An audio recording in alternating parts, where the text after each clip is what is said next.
ਮਸੀਹ ਯਸੂ ਦੇ ਵਿੱਚ ਤੁਹਾਡੀ ਸਲਾਮਤੀ ਹੋਵੇ ਤੇ ਅਸੀਂ ਤੁਹਾਨੂੰ ਯਸੂ ਦੀ ਜ਼ਿੰਦਗੀ ਅਤਵਾਰ ਦਾ ਬਾਈਬਲ ਸਟੱਡੀ ਪ੍ਰੋਗਰਾਮ ਪੰਜਾਬੀ ਬਜ਼ਰੀਆ JCDC ਪ੍ਰੋਡਕਸ਼ਨ ਵਿੱਚ ਖੁਸ਼ਾਮਦੀਦ ਕਹਿੰਦੇ ਹਾਂ। ਤੇ ਮੈਂ ਪਾਦਰੀ ਅਮਜਦ ਇਮਤਿਆਜ਼ ਤੁਹਾਡੇ ਕੋਲ ਖੁਦਾ ਦਾ ਕਲਾਮ ਲੈ ਕੇ ਹਾਜ਼ਰ ਹੋਇਆ। ਤੇ ਅੱਜ ਅਸੀਂ ਖੁਦਾ ਦੇ ਕਲਾਮ ਦੇ ਵਿੱਚੋਂ ਪਹਿਲਾ ਥੈਸਲਨੀਕੀਓਂ ਦਾ ਖਤ ਉਹਦਾ 5ਵਾਂ ਬਾਬ ਤੇ ਉਹਦੀ 19 ਐਤ ਨੂੰ ਪੜਾਂਗੇ।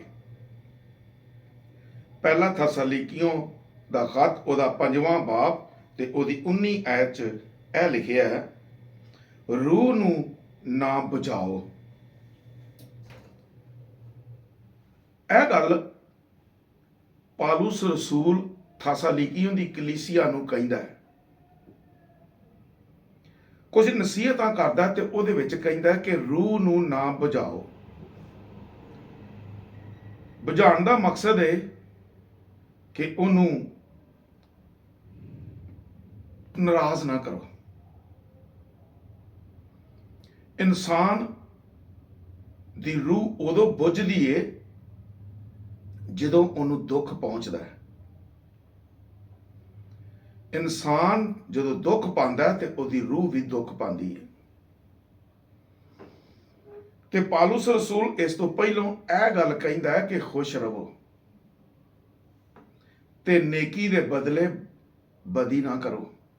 ਇੰਜ ਦੀਆਂ ਨਸੀਹਤਾਂ ਕਰ ਰਿਹਾ ਉੱਤੇ। ਲੇਕਿਨ ਇਹਦੇ ਵਿੱਚ ਕਹਿੰਦਾ ਕਿ ਰੂਹ ਨੂੰ ਨਾ ਬੁਝਾਓ। ਤੇ ਮੇਰੇ ਭਰਾਓ, ਅੱਜ ਮੈਂ ਖਾਸ ਉਹਨਾਂ ਇਮਾਨਦਾਰਾਂ ਦੇ ਨਾਲ ਗੱਲ ਕਰਨਾ ਚਾਹਨਾ, ਉਹਨਾਂ ਮੋਮਨਾਂ ਨਾਲ ਗੱਲ ਕਰਨਾ ਚਾਹਨਾ ਜਿਹੜੇ ਯਿਸੂ ਮਸੀਹ ਦੇ ਪੈਰੋਕਾਰ ਨੇ,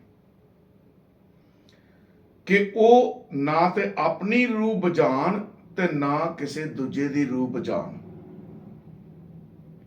ਦੇਖੋ, ਆਪਣੀ ਰੂਹ ਜਦੋਂ ਇਨਸਾਨ ਕੋਈ ਗਲਤੀ ਕਰਦਾ ਹੈ, ਗੁਨਾਹ ਕਰਦਾ ਹੈ, ਤੇ ਉਹਦੀ ਰੂਹ ਬੁਝਦੀ ਹੈ,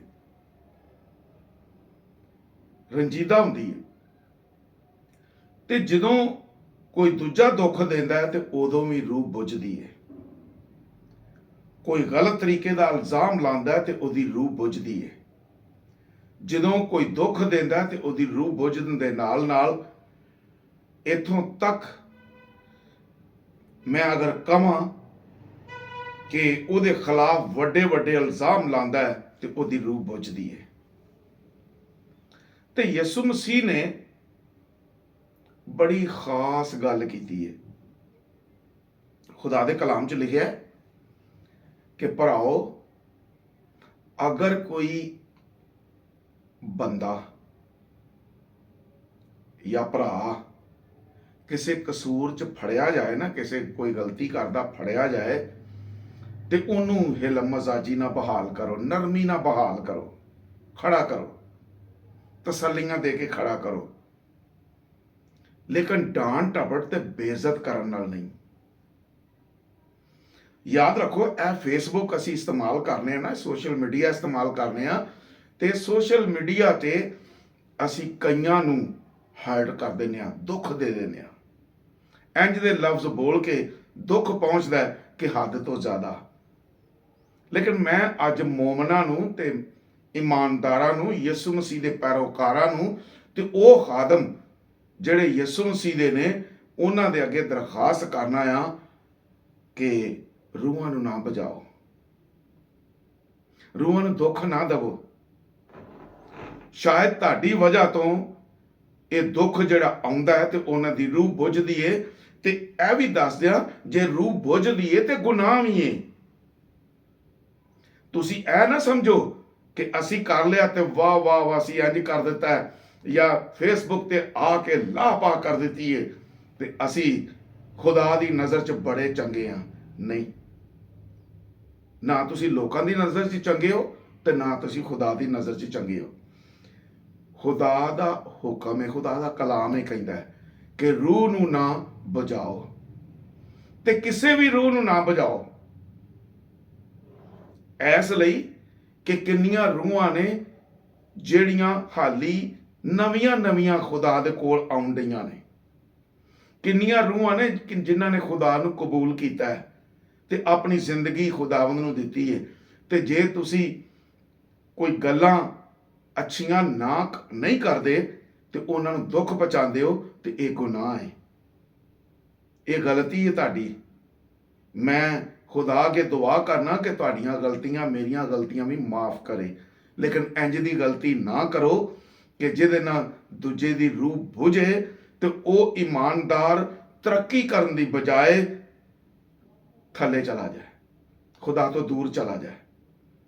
ਤੇ ਇਹ ਯਾਦ ਰੱਖ ਲਓ, ਜੇ ਕਿਸੇ ਖਾਦਮ ਦੇ ਅੱਛੀ ਗੱਲ ਕਰਨਾ ਜਾਂ ਖੁਦਾ ਦਾ ਕਲਾਮ ਸਿਖਾਉਣ ਨਾਲ ਉਹ ਰੂਹ ਬਚਦੀ ਹੈ ਨਾ, ਤੇ ਖੁਦਾ ਦੀ ਹਜ਼ੂਰੀ ਚ ਆਉਂਦੀ ਹੈ, ਤੇ ਜੇ ਉਥੋਂ ਉਹਦੀ ਰੂਹ ਬੁਝ ਜਾਵੇ ਤੇ ਖੁਦਾ ਕਿੰਨਾ ਉਹਦੇ ਤੇ ਨਾਰਾਜ਼ ਹੁੰਦਾ ਹੈ। ਜੇ ਇਮਾਨਦਾਰ ਦੇ ਤੋਬਾ ਕਰਨ ਨਾਲ, ਕਿਸੇ ਸ਼ਖਸ ਦੇ ਤੋਬਾ ਕਰਨ ਨਾਲ ਆਸਮਾਨ ਤੇ ਖੁਸ਼ੀ ਮਨਾਈ ਜਾਂਦੀ ਹੈ, ਤੇ ਜਦੋਂ ਰੂਹ ਬੁਝਦੀ ਹੈ ਤੇ ਆਸਮਾਨ ਤੇ ਵੀ ਦੁੱਖ ਕਰਦੇ ਕੀਤਾ ਜਾਂਦਾ ਹੈ, ਗਮ ਕੀਤਾ ਜਾਂਦਾ ਹੈ, ਇਸ ਲਈ ਕਿ ਥੱਲੇ ਰੂਹ ਬੁਝ ਗਈ ਹੈ ਇੱਕ ਸ਼ਖਸ ਦੀ ਵਜ੍ਹਾ ਤੋਂ। ਖੁਦਾ ਤੇ ਉਹਦੇ ਫਰਿਸ਼ਤੇ ਅਫਸਰਦਾ ਹੁੰਦੇ ਨੇ। ਇਹਦੇ ਆਪੋਜ਼ਿਟ, ਇਹਦੇ ਮੁਖਾਲਫ ਤੁਸੀਂ ਇਹ ਚੀਜ਼ ਵੇਖ ਸਕਦੇ ਹੋ।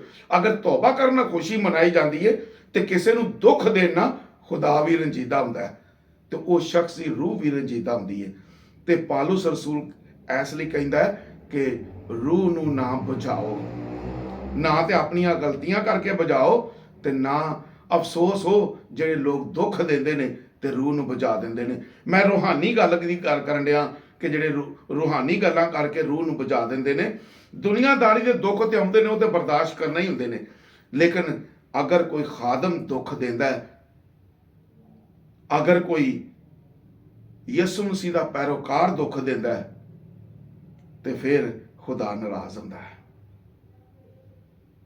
ਲੇਕਿਨ ਇਹ ਵੀ ਨਾਲ ਗੱਲ ਕਰਨਾ, ਇਹ ਵੀ ਦੱਸਣਾ ਚਾਹਨਾ ਕਿ ਜਿਹੜਾ ਦੁੱਖ ਪਾਉਂਦਾ ਉਹ ਬਰਦਾਸ਼ਤ ਕਰ ਲੈ ਤੇ ਚੰਗਾ ਹੈ, ਅੱਗੋਂ ਨਾ ਬੋਲੇ।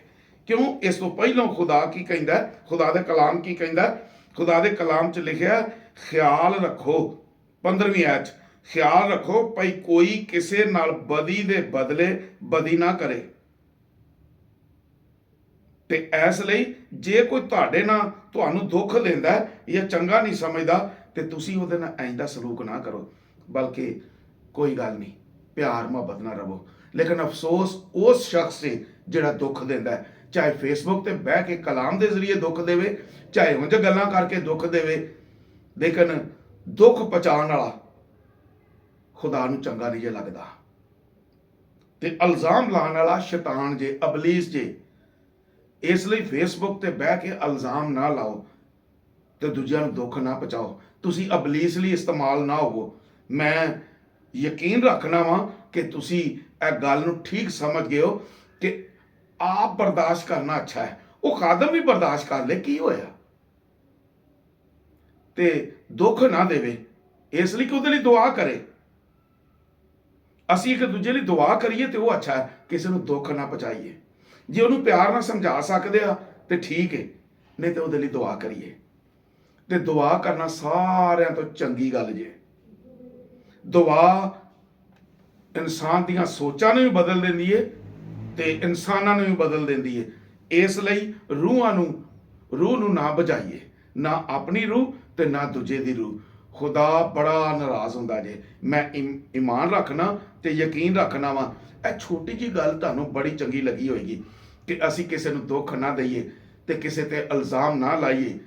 ਜਿਹੜੀ ਗੱਲ ਕਰਨੀ ਹੈ ਆਰਾਮ ਨਾਲ ਬਹਿ ਕੇ ਵੀ ਕਰ ਲਈਏ ਤੇ ਅੱਛੀ ਹੈ। ਤੇ ਅਸੀਂ ਉਹਦੀ ਤਰੱਕੀ ਚਾਹੀਏ, ਉਹਨੂੰ ਅੱਗੇ ਵਧਾਈਏ ਕਿ ਉਹ ਸਾਡੇ ਨਾਲ ਅੱਗੇ ਵਧੇ, ਉਹਨੂੰ ਨਾਲ ਲੈ ਕੇ ਚੱਲੀਏ। ਤੇ ਇਹ ਹੀ ਸਾਰੇ ਤੋਂ ਚੰਗਾ ਜੇ। ਨਾਲੇ ਉਹਦੇ ਲਈ ਦੁਆ ਕਰੀਏ। ਤੇ ਜਿਹੜੇ ਛੋਟੇ ਇਮਾਨਦਾਰ ਨੇ, ਜਿਹੜੇ ਛੋਟੇ ਯਿਸੂ ਮਸੀਹ ਦੇ ਪੈਰੋਕਾਰ ਨੇ, ਜਿਹੜੇ ਨਵੇਂ ਜਿਹੜੇ ਯਿਸੂ ਦੇ ਪੈਰੋਕਾਰ ਬਣੇ ਨੇ, ਉਹਨਾਂ ਨੂੰ ਖੁਦਾਵੰਦ ਦੇ ਕਰੀਬ ਲਿਆਈਏ। ਖੁਦਾ ਤੁਹਾਨੂੰ ਇਸ ਕਲਾਮ ਤੇ ਅਮਲ ਕਰਨ ਦੀ ਤੌਫੀਕ ਦੇਵੇ। ਤੇ ਮੈਂ ਯਕੀਨ ਰੱਖਣਾ ਕਿ ਤੁਸੀਂ ਸੁਣ ਕੇ ਬਰਕਤ ਪਾਈ ਹੋਏਗੀ।